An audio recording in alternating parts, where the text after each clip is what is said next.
Hello everyone, and welcome to a new On the Bench episode. As you can see, it's raining like crazy in Florida right now, here in the Panhandle. Literally every day around noon, like clockwork, superstorms roll in. It has been crazy, and my yard's been getting flooded, and I can't mow my lawn.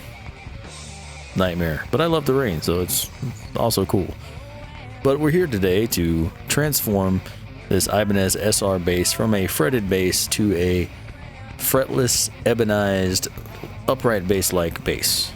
And the client I'm doing this for is a good friend of mine, and he plays upright bass predominantly. He's always wanted a fretless electric, so that's where I come in. So of course the first thing we have to do is get rid of these frets. And using my flush ground fret pullers, that's what we're going to do. The key to getting the frets out smoothly is to keep a downward pressure on them and use just the very edge of the nippers, like that, of the pullers, to get under the fret, and then slowly work your way down. And you don't need to use a soldering iron. There's a lot of people that believe you need to heat it up, and I mean, you can. You don't really need to unless you're not real versed in it, but I rarely have any kind of chip out. So there's some glue on the bottom of these frets. So what that means is we're going to have to use our fret saw to go back and really get these frets clean. We're going to have to level the bottom with the saw and then try to scrape them out. You see here, I'm still working my way down the fretboard. And here's the last one coming out. See how we look now? All the frets gone. So we're going to have to bust out the saw, but there was a smudge on it, a little bit of rust. Figured I would take a moment, clean that off. A little WD-40 high grit sandpaper. Just get that cleaned, and afterwards go ahead and oil it so that doesn't happen again. That was my fault for leaving my saw out in the shed unguarded. The rust monster got it. There we go. Looking better. Not perfect, but definitely better. There you go, shiny. On the sides of the fretboard, they fill in the edges so that your hands don't feel the ends of the frets. They usually just use some wood filler. So just a quick pull of the saw gets rid of all that. It's very soft. You can see there's the edge. And again, we're going to run the blade through a few times to try to level out the bottom a little bit and get rid of any debris that's up in there.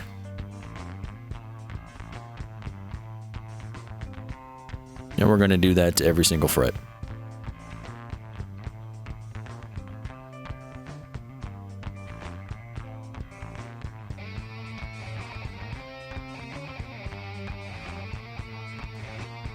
Once that's done, I'm going to take the end of a metal razor, not the sharp side, but the flat side, and pull that through the slots to clear any dust away.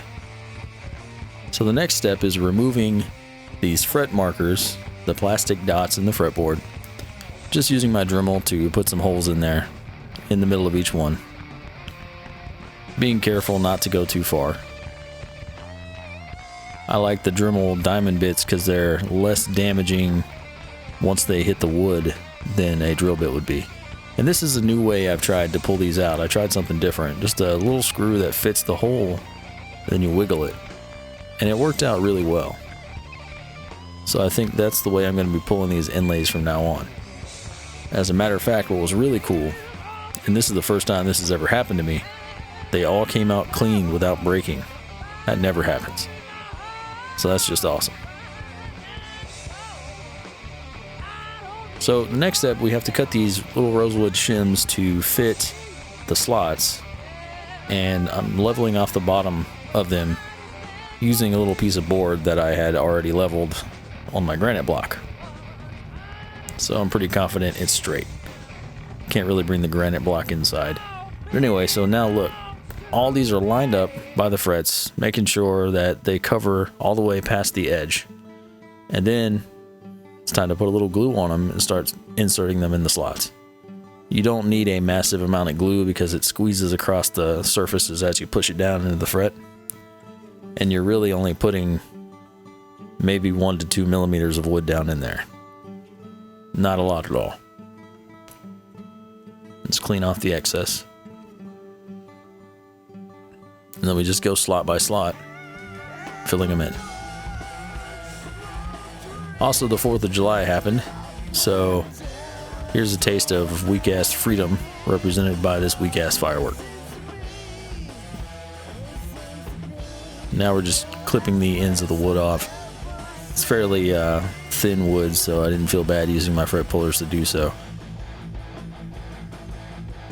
There were a couple spots, well, you can see, just go down and cut them all off just like that.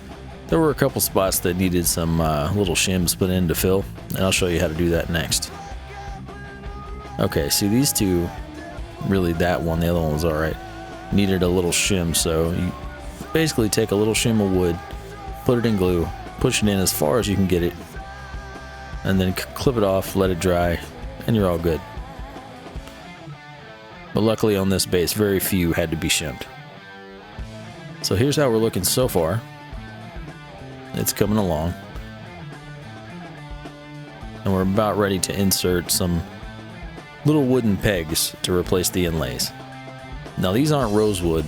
Rosewood is not the easiest thing to get in dowel or plug form, but I was able to find these 1/4-inch teak plugs. You can see I had to widen the hole a little bit so I could get these plugs in. They're a little bigger, and I want them to be real tight. Now teak has a similar grain structure to rosewood, and it is also an oily hardwood, so they share a lot of the same properties. So it's a good wood to use if you don't have rosewood and you have to fill some areas. You also have to turn the grain pattern of the plugs as best you can to match the grain pattern of the fretboard. So if your grain's running east-west on the fretboard like it normally does, then your plugs need to run that way too. Alright, so you see there we're just chopping these guys off and then scraping them flush to the board. The goal here is to have these completely disappear. You can see how the grain is lined up. The goal here is to have these inlays completely disappear, so we have, again, a nice, smooth, classic instrument style looking fretboard. Now I'm just lightly going across with the razor before I hit this with the leveling beam. Going ahead and taking off the nut before I grab the leveling beam. And I'm going to leave that off until it's time to set it back up. So using 240 and 320 grit paper, going over this, trying to pick a direction, go along the grain, and be careful to keep the radius intact. Just doing straight pulls down the whole fretboard.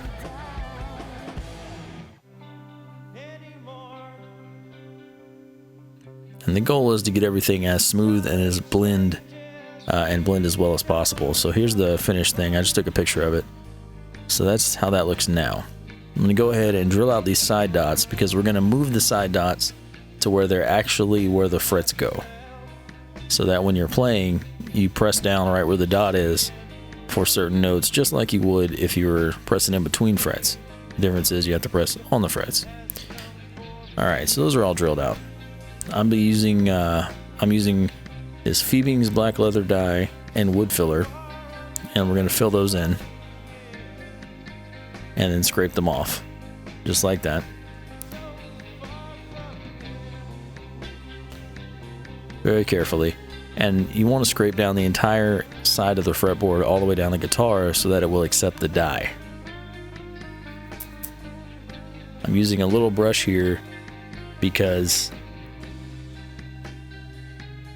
I don't want to mess up the fretboard and have the dye run all down the back of the guitar.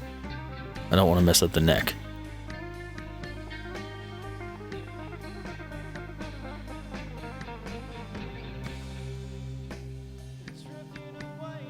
Again, using a smaller brush, I probably could have used a bigger one, but I did not want to chance this stuff getting out of control because it goes everywhere. So Used a small brush, and this was the first coat.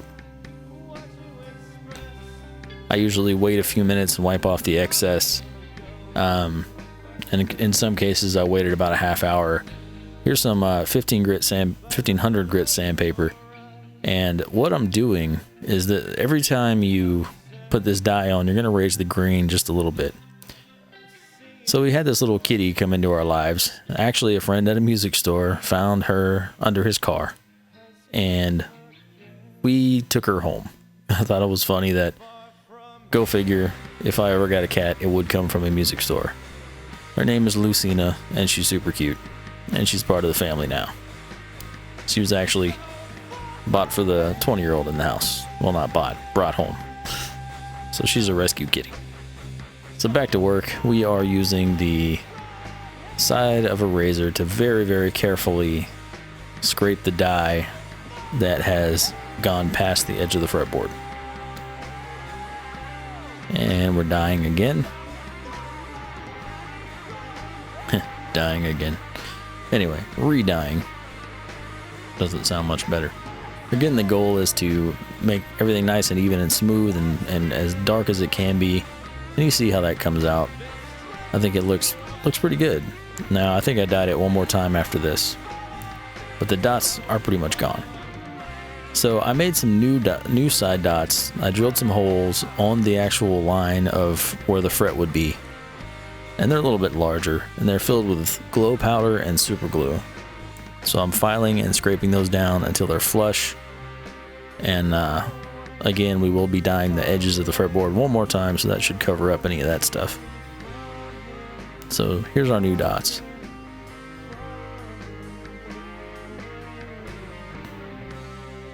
And of course, since we pulled the frets, our nut is now going to be a little bit too high. So I'm marking off maybe a little bit less than a millimeter up and using some 100 grit sandpaper to flatten this out. Again, make sure you have a really flat surface before doing this, and that sandpaper was blowing up a little bit too much, so I took it outside and finished it on my granite block, and it came out nice and flat. That's what we want. And I will further adjust once I put the strings on the base. And now we're starting to put it back together. You can see the finish on the fretboard is nice. It's a little bit reflective. And the dots are almost gone. You can't even see them unless you're looking for them. And that's what we were wanting, just to get a nice smooth finish. We're going to set it off using these Labella black tape wrap strings, which I thought looked really cool against this. It makes it almost invisible. But I didn't realize how dark this footage was, so I took a couple pictures at the end of the video to show you guys. I won't be demoing it because I'm not a lefty. This is a lefty. I'm sure the owner will play it for me one day and I'll get some footage. So there's our new side dots where they're supposed to be. And then you can turn the lights off and they glow. Pretty cool.